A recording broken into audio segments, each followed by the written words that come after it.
परिंदों को मिलेगी मंजिल यकीनन, ये फैले हुए उनके पंख बोलते हैं। परिंदों को मिलेगी मंजिल यकीनन, ये फैले हुए उनके पंख बोलते हैं। और वो लोग होते हैं खामोश अक्सर, वो लोग होते हैं खामोश अक्सर, जिनके ज़माने में हुनर बोलते हैं, जिनके ज़माने में हुनर बोलते हैं। हेलो साथियों, वेलकम टू शिक्षा एम्पायर यूजीसी नेट। मैं अली एक बार फिर से आप सभी का स्वागत करता हूं आपके अपने परिवार शिक्षा एम्पायर यूजीसी नेट में।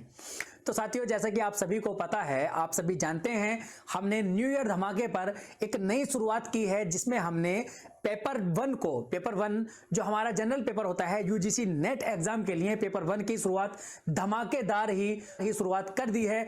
और उसमें हमने टीचिंग एप्टीट्यूड को शुरू किया है, जो कि हमारी पहली यूनिट होती है।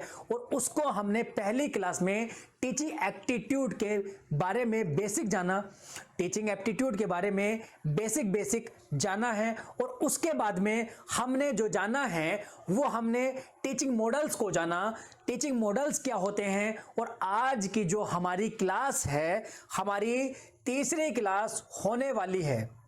आज हमारी तीसरी क्लास होने वाली है। आज हम जो शुरू करेंगे, आज हम लेवल्स ऑफ टीचिंग शुरू करेंगे। आज हम लेवल ऑफ टीचिंग करेंगे। इसमें लेवल ऑफ टीचिंग को शुरू करने से पहले आप सभी से रिक्वेस्ट है कि अपने इस क्लास को, अपने इस परिवार को ज्यादा से ज्यादा अपने सभी दोस्तों तक शेयर करो, और ज्यादा से ज्यादा अपने सभी दोस्तों को इस परिवार का एक हिस्सा बनाओ, ताकि हमारा जो परिवार है, आपका अपना परिवार शिक्षा एम्पायर यूजीसी नेट वाला परिवार बड़ा परिवार बन सके। जितना ज्यादा परिवार बड़ा होता है, इतनी ज्यादा चीजें मजबूत हमारे साथ में सामने आती हैं। तो बस यही हमारा मोटिवेशन है कि जितना ज्यादा तुम कमेंट करते हो, शेयर करते हो, लाइक करते हो, वीडियो को सब्सक्राइब करते हो, वो मोटिवेशन है। और वो इंटरनल मोटिवेशन है। इंटरनल और एक्सटर्नल मोटिवेशन मैंने बताया था ना पिछली क्लास में, तो वही है, ठीक है, इंटरनल मोटिवेशन है। तो आज हम शुरू करेंगे level of teaching. Level of teaching को शुरू करते हैं, उसमें हम देखेंगे कि लेवल क्या क्या है। देखो, बेसिकली जो है हमारे पास में टीचिंग के 3 लेवल सामने आते हैं: मेमोरी लेवल, अंडरस्टैंडिंग लेवल और रिफ्लेक्टिव लेवल। 3 लेवल होते हैं जो कि तुम्हारे सामने स्क्रीन पर भी हैं। लेकिन इनके बाद में, बहुत बाद में, एक लेवल, 4th लेवल और जोड़ा गया है, जिसको हम autonomous development level of teaching बोलते हैं। यानी हिंदी में हम कहें तो स्वायत्त विकास का सिद्धांत भी उसको बोला जाता है। लेकिन बहुत बेसिक लेवल होने के कारण हम इसको ज्यादा पढ़ते नहीं हैं। हम जो मेनली पढ़ते हैं वो 3 लेवल को ही पढ़ते हैं। और हमेशा हर जगह तुम्हें यही 3 लेवल देखने को भी मिलते हैं। कौन सा? मेमोरी लेवल, दूसरा अंडरस्टैंडिंग लेवल, तीसरा रिफ्लेक्टिव लेवल। मेमोरी लेवल को हर्बर्ट ने दिया है, अंडरस्टैंडिंग लेवल को मॉरिसन ने दिया है, और जो रिफ्लेक्टिव लेवल है उसको हंट ने दिया है। ये इनके फाउंडर हैं। आगे इनको एक एक करके बहुत अच्छे से डिटेल में पढ़ेंगे। और हाँ, शुरू करते हैं अपना पहला level of teaching, that is memory level of teaching, and that is also called MLT। ठीक है, ये इसको बोला जाता है। इसके जो फाउंडर हैं वो हर्बर्ट हैं। आपके सामने स्क्रीन पर लिखा हुआ है हर्बर्ट, हर्बर्ट, हर्बर्ट। ठीक है, हर्बर्ट कौन है? इसके फाउंडर हैं। यानी कि मेमोरी लेवल ऑफ टीचिंग किसने दिया है? हर्बर्ट ने दिया है। ठीक है, यहां तक बात हो जाती है। इसके बारे में आप जानते हैं कि इसकी क्या क्या क्वालिटीज हैं, क्योंकि क्वालिटीज का भी हमें पता होना चाहिए। क्योंकि क्वेश्चन जो आता है वो क्वालिटीज के ऊपर, यानी कि विशेषताओं के ऊपर ही आता है कि किस लेवल की, किस चीज की, किस टॉपिक की क्या क्या विशेषता होती हैं, वहीं से क्वेश्चन आते हैं। सीधे सीधे क्वेश्चन पूछने अब बंद हो चुके हैं। जैसे कि सीधे सीधे पूछ लिया जाए कि मेमोरी लेवल ऑफ टीचिंग यानी कि MLT के फाउंडर कौन है? हर्बर्ट। ऐसे क्वेश्चन अब नहीं आते हैं। अगर ऐसे आते भी हैं तो उसमें आते हैं क्रम लगाने के लिए, या फिर उनका मिलान करने के लिए, कौन सही से कनेक्टेड है या नहीं, इस तरह से आते हैं। डायरेक्टली एक क्वेश्चन नहीं आता है। ठीक है, तो इसके बारे में जो हम जानेंगे, पहली बात तो ये देख लो, सबसे बेसिक बात क्या है कि this is the first step of the formal teaching, यानी कि औपचारिक शिक्षण का प्रारंभिक चरण है। अब औपचारिक शिक्षक, ठीक है, औपचारिक शिक्षण यानी कि फॉर्मल टीचिंग क्या है? फॉर्मल टीचिंग हमारा रिलेटेड है फॉर्मल एजुकेशन से। अब फॉर्मल एजुकेशन क्या है? फॉर्मल एजुकेशन बेसिकली वो एजुकेशन होती है जब हम स्कूलों में एडमिशन ले लेते हैं, यानी कि छोटा बच्चा जब स्कूलों में आ जाता है।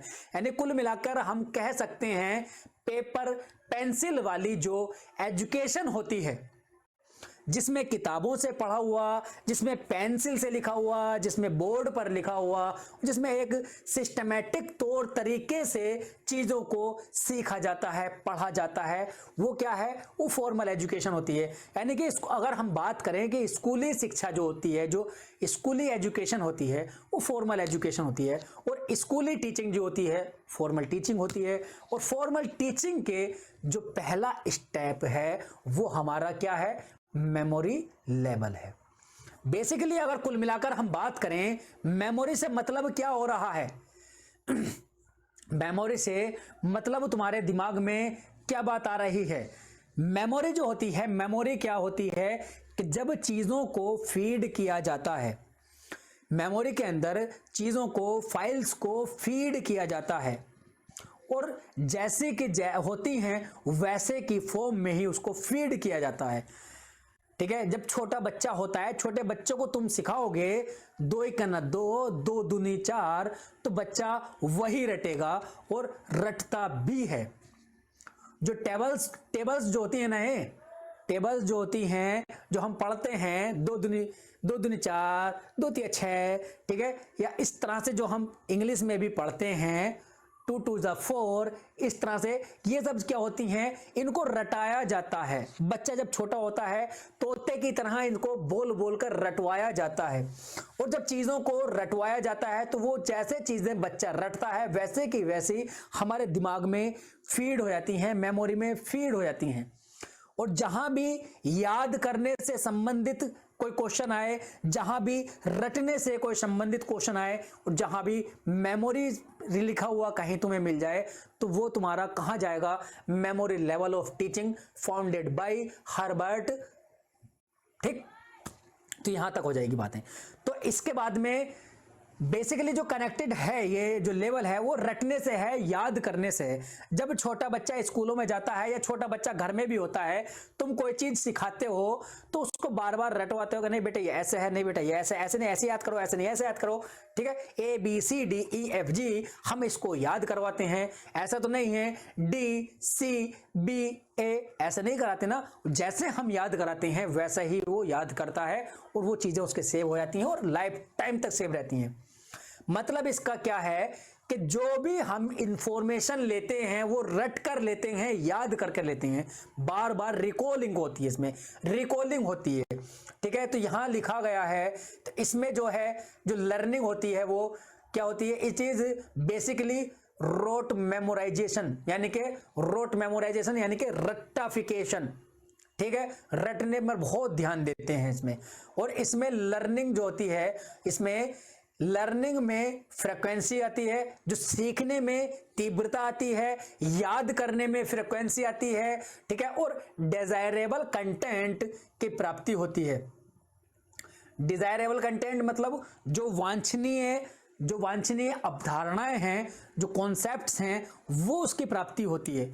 हम डिजायर मतलब हम चाह रहे हैं, हमने क्या चाहा कि बच्चे को जो पहाड़े हैं, जो टेबल्स हैं, वो अच्छे से रट जाएं, ये चाह रहे हैं हम, और बच्चा उसको रट लेता है, बहुत अच्छे से रट लेता है, वो डिजायरेबल कंटेंट होता है।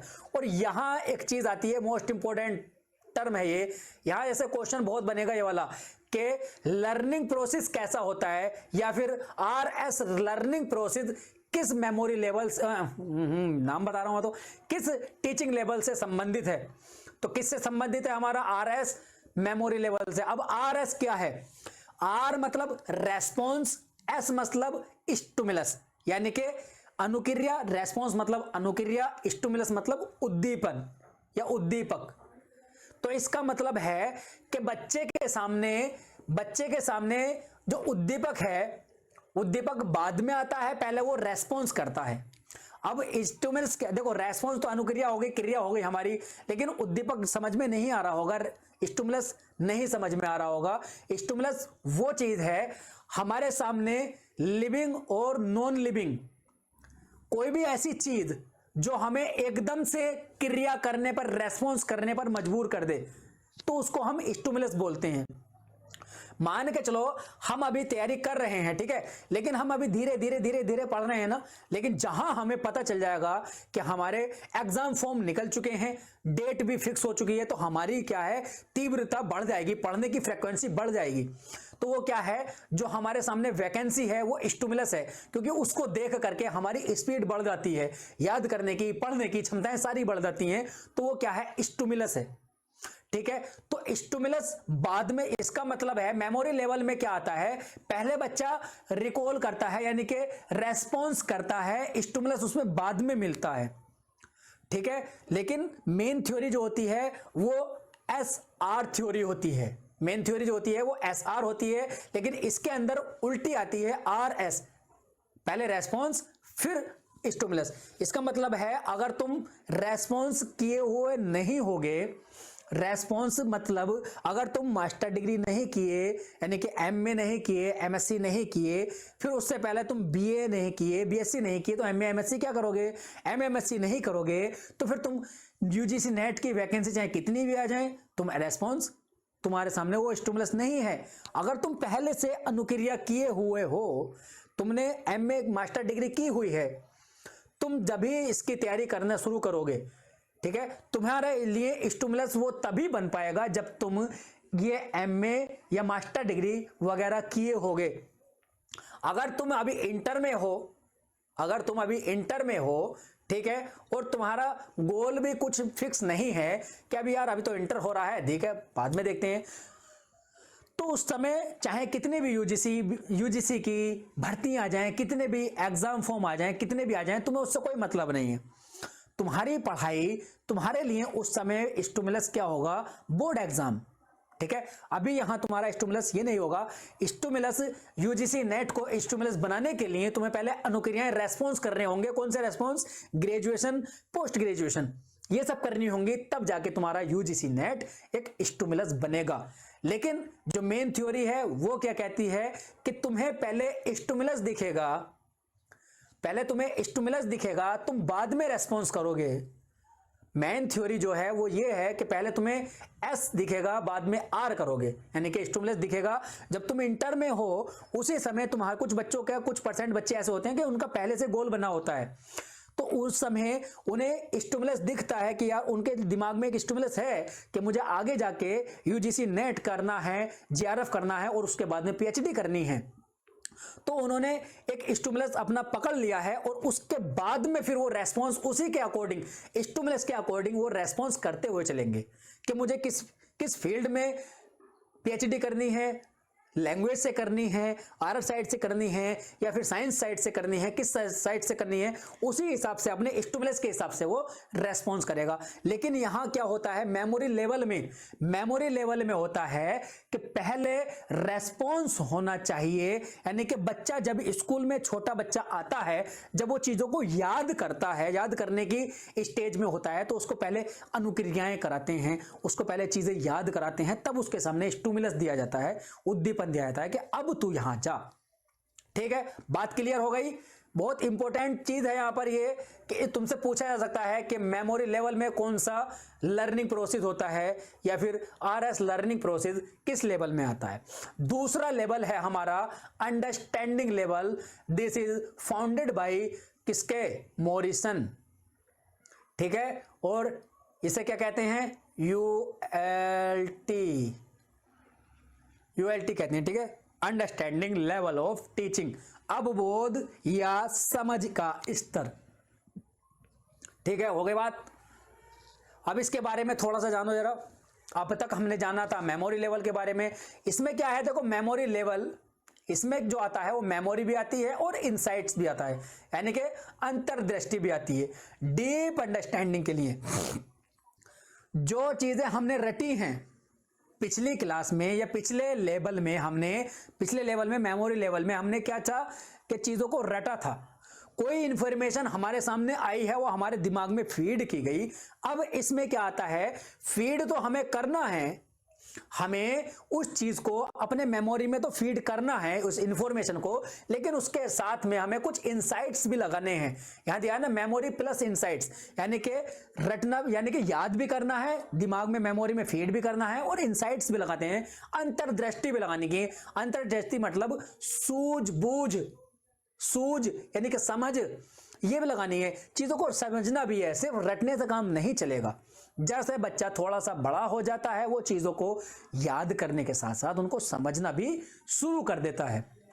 ठीक है, अब इसमें दूसरा पॉइंट क्या आता है, देखो, focus on mastery of subject.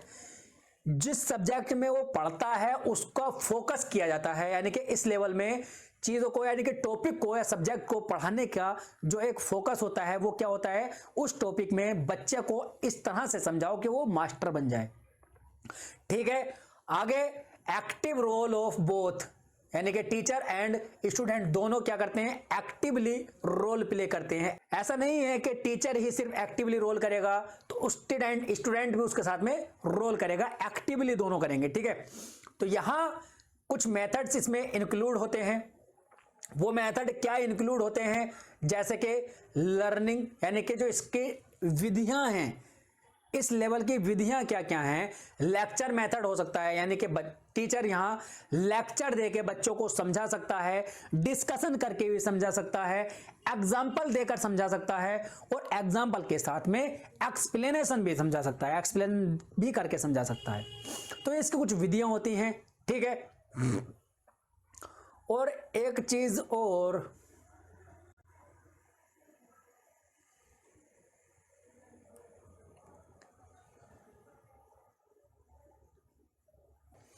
अच्छा, इसके कुछ ऑब्जेक्टिव्स भी होते हैं, यानी कुछ उद्देश्य भी होते हैं। अब उद्देश्य क्या है, इसका जो मेन ऑब्जेक्टिव होता है ना,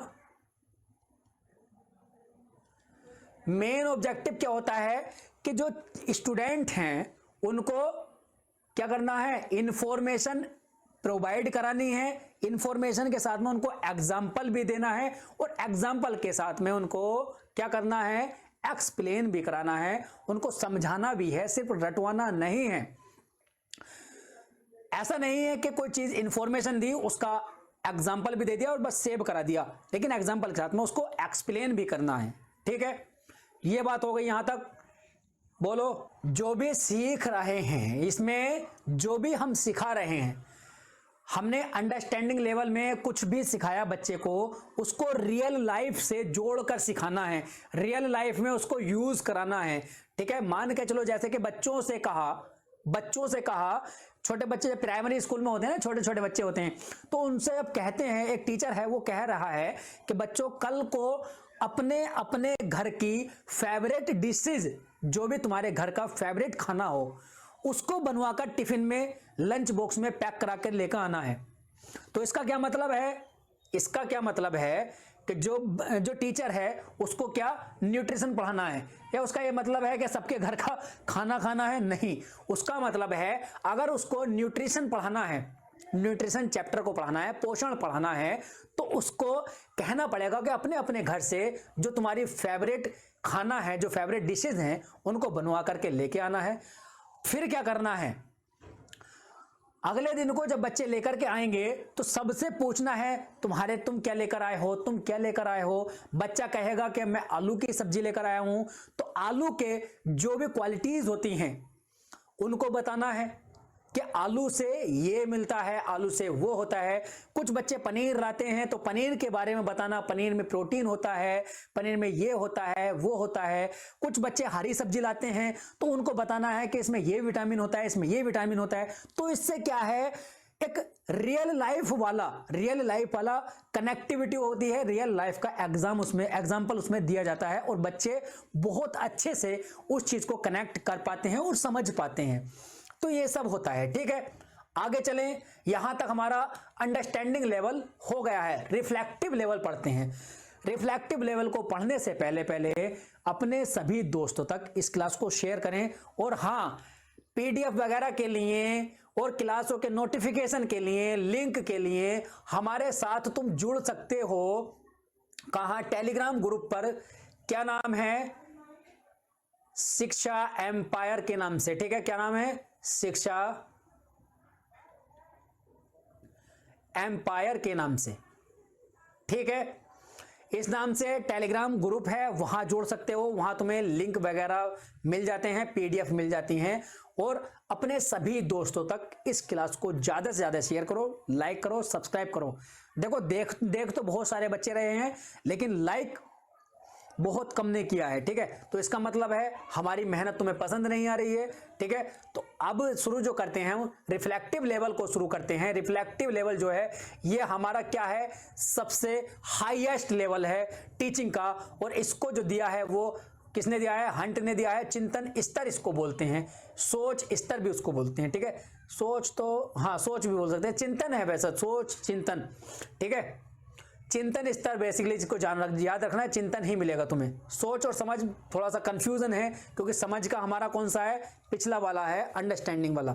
ठीक है, तो हाईएस्ट लेवल है हमारे सामने कौन सा, टीचिंग का रिफ्लेक्टिव लेवल, जो कि सबसे ज्यादा हमारे सोचने पर मजबूर करता है, सोचने की क्षमता हमारी बढ़ाता है। ठीक है, और हाईली थॉटफुल है और यूजफुल भी है।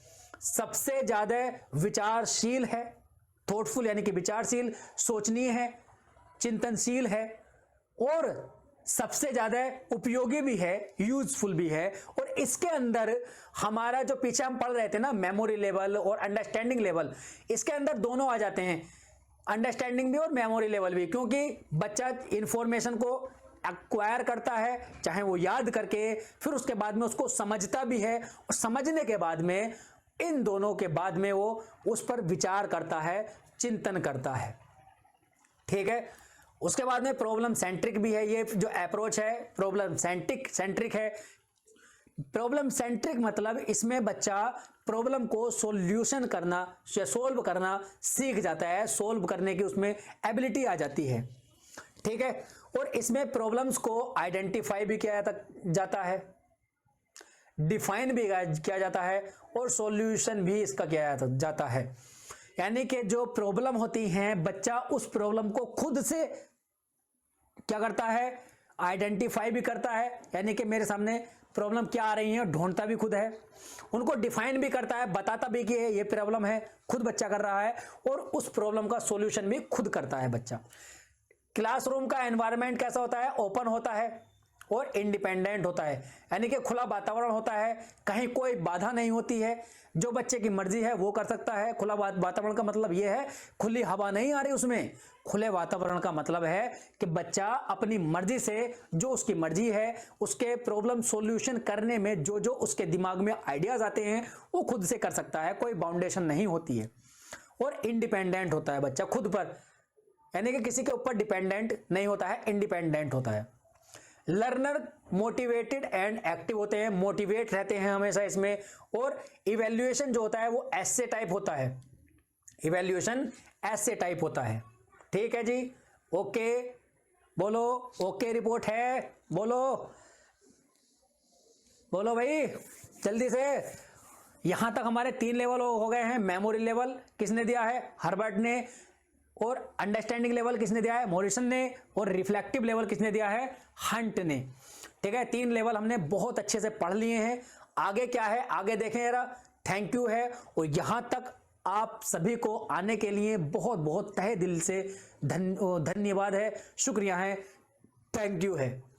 और आगे हम जो शुरू करेंगे, अभी जाना नहीं है, अभी जो हम शुरू करेंगे ऑब्जेक्टिव्स ऑफ टीचिंग, या इसको ब्लूम आ रहा है यार, ब्लूम को अलग से देखेंगे ना, ब्लूम को हम अलग से ही पढ़ेंगे। ठीक है, फिर आज की क्लास हम यहीं तक रखते हैं। ठीक है, लेवल्स ही पढ़ेंगे बस, क्योंकि ब्लूम अपने आप में खुद एक मोस्ट इंपॉर्टेंट टर्म आती है। ब्लूम अपने आप में खुद एक मोस्ट इंपॉर्टेंट टर्म है, तो उसको अलग से सेपरेटली पढ़ेंगे। लेवल ऑफ टीचिंग तक हमने पढ़ ली हैं, और हमारी टीचिंग एप्टीट्यूड की 3 क्लासें हो चुकी हैं। 3 क्लासें हमारी टीचिंग एप्टीट्यूड की हो गई हैं। ठीक है, उम्मीद करता हूं बहुत अच्छे से समझ में आ रही होंगी, क्योंकि मैं अपना 100% दे करके आप सभी को समझाने की पूरी कोशिश कर रहा हूं, और आप सभी को भी अपना 100% दे करके क्लासों को अटेंड करना है, और अपने हाथ से नोट करते हुए चलना है। क्लास कैसी लग रही है कमेंट करके जरूर बताएं, और लाइक शेयर सब्सक्राइब किए बिना बिल्कुल नहीं जाना है। अपने दोस्तों तक भी इसका साझा करना है, सभी को अपने परिवार का एक हिस्सा बनाना है, सभी को जोड़ना है। तो मिलते हैं अगले सेशन में, तब तक के लिए हंसते रहें, मुस्कुराते रहें, अपना और अपनों का बहुत सारा ख्याल रखें। धन्यवाद, टेक केयर, बाय, जय हिंद।